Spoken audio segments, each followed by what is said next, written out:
Hi అండి. Welcome to my channel. ఇవాళ recipe వచ్చేసి ఆలు రోల్ సమోసా అండి. ఈ రెసిపీ అనేది ఇంట్లోనే చాలా ఈజీగా చేసుకోవచ్చండి.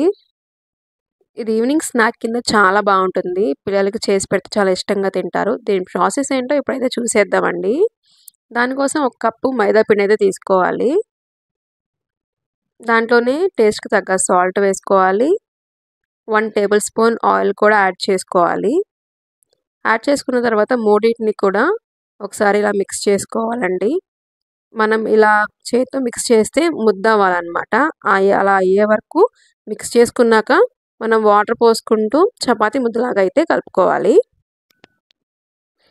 చూస్తున్నారు కదా! సో, ఇలాగా చపాతీ ముద్ద కన్నా కొంచెం సాఫ్ట్‌గా ఉన్నట్టు కలుపుకొని మూత పెట్టేసి ఒక 15 మినిట్స్ పక్కన పెట్టేసుకోవాలి. ఈలోపు ఆలు స్టఫ్‌ని అయితే రెడీ చేసుకుందామండి. దానికోసం ఒక 2 బంగాళదుంపలు అయితే నేను తీసుకున్నాను. దాన్ని ఇలా ఉడకపెట్టేసుకొని మెత్తగా పేస్ట్ చేసుకోవాలి. దాంట్లోనే టేస్ట్‌కి తగ్గ సాల్ట్, ఒక హాఫ్ స్పూన్ కారము, పావు స్పూను గరం మసాలా, అలాగే కొంచెం కొత్తిమీర, కార్న్ ఫ్లోర్ ఒక 2 టేబుల్ స్పూన్లు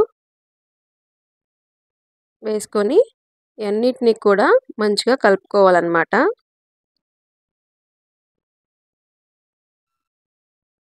చూస్తున్నారు కదా! సో, ఇలా మొత్తం కూడా కలుపుకొని పక్కన పెట్టేసుకోండి. నెక్స్ట్ ఇప్పుడు పొడిపిండి చల్లుకుంటూ ఆ చపాతీ ముద్దను తీసుకొని చపాతీలాగా రోల్ చేసుకోవాలండి. సో, ఇది మీరు 2 పార్టిషన్స్ తీసుకొని కూడా చపాతీలాగా రోల్ చేసుకోవచ్చు. నేనైతే ఒకదాన్నే ఇలా పెద్దగా చేసుకుంటున్నానండి. నెక్స్ట్ దీన్ని ఒక ఇలా గుండ్రని ప్లేట్ ఏదైనా ఇంట్లో అవైలబుల్‌గా ఉంటే దాన్ని పెట్టేసి చుట్టూ కూడా ఎక్స్ట్రా ఏ పిండి ఏదైతే ఉందో దాన్నైతే తీసేసుకోవాలన్నమాట.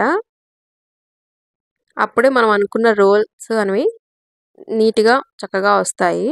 నెక్స్ట్ ఇలా ఒక చిన్న బౌల్ తీసుకొని ఆ చపాతీ మీద కరెక్ట్‌గా సెంటర్‌లో అయితే ప్లేస్ చేసుకోవాలండి. మధ్యలో పెట్టుకోవాలి. అప్పుడే మనకి నీట్‌గా వస్తుంది. పెట్టుకున్న తర్వాత మన ఆలు స్టఫ్ అయితే ఏదైతే ఉందో మొత్తాన్ని కూడా ఇలా అప్లై చేసుకోవాలండి. చూస్తున్నారు కదా! సో, ఇలా మొత్తం ఇలా అప్లై చేసుకోవాలి. అప్లై చేసుకున్న తర్వాత ఆ బౌల్ అయితే తీసేసి ఒక చాక్‌తో కానీ, ఇలా స్లైసర్‌తో కానీ వీడియోలో చూపించిన విధంగా కట్ చేసుకోవాలండి.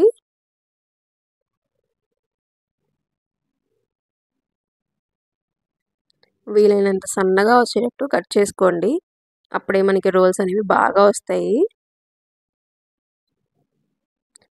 చపాతీ అనేది వీలైనంత సన్నగా చేసుకోవడానికి ట్రై చేయండి. అప్పుడే మనకి మందంగా రాకుండా చాలా సన్నగా వస్తాయన్నమాట రోల్స్ అనేవి. ఇలా కట్ చేసుకున్న తర్వాత వాటర్‌తో ఇలా మిడిల్‌లో అప్లై చేసుకోవాలన్నమాట. అప్పుడు మనకి రోల్ చేసుకున్నప్పుడు విడిపోకుండా వస్తాయి. ఇలా వీడియోలో చూపించినట్టు రోల్ చేసుకోవాలండి. సో, చూస్తున్నారు కదా! సో, ఎంత బాగా వచ్చాయో. ఇలాగే మీకు ఇంకోటి చేసి చూపిస్తానండి. ఇలా బ్యాక్‌కి కొంచెం స్ప్రెడ్ చేసుకొని ఇలా ముందుకి రోల్ చేసుకోవాలన్నమాట. అంతే అండి. చాలా ఈజీగా అయితే వచ్చేస్తాయి. చూసారు కదా! ఇది కూడా ఎంత పర్ఫెక్ట్‌గా వచ్చిందో. సో, ఇలాగే నేను అన్నీ చేసి పెట్టుకున్నానండి. చూస్తున్నారు కదా! సో, వీటన్నిటిని కూడా ఇప్పుడు ఆయిల్‌లో డీప్ ఫ్రై చేసుకోవాలన్నమాట. సో, ఆయిల్ అనేది మీడియం హీట్‌లోనే ఉండాలండి. హెవీ హీట్‌లో అనేది అసలు ఉండకూడదన్నమాట. హై హీట్‌లో ఉంటే ఏంటంటే బాగా కలర్ వచ్చేస్తాయి. లోపల వరకు కుక్ అవ్వదండి. సో, మీడియం ఫ్లేమ్‌లో ఉంచుకొని ఇవన్నిటిని కూడా ఫ్రై చేసుకోవాలి. ఇవి గోల్డెన్ బ్రౌన్ కలర్ వచ్చేంత వరకు కూడా మనం ఫ్రై చేసుకోవాలన్నమాట. సో, చూసారు కదా! సో, లోపల ఆలు కూడా మనకి చక్కగా వేగిందండి. సో, ఇలా మొత్తం ఫ్రై అయిన తర్వాత ఒక ప్లేట్‌లోకి తీసుకొని సర్వ్ చేసుకుంటే చాలా బావుంటాయి. సబ్స్క్రైబ్.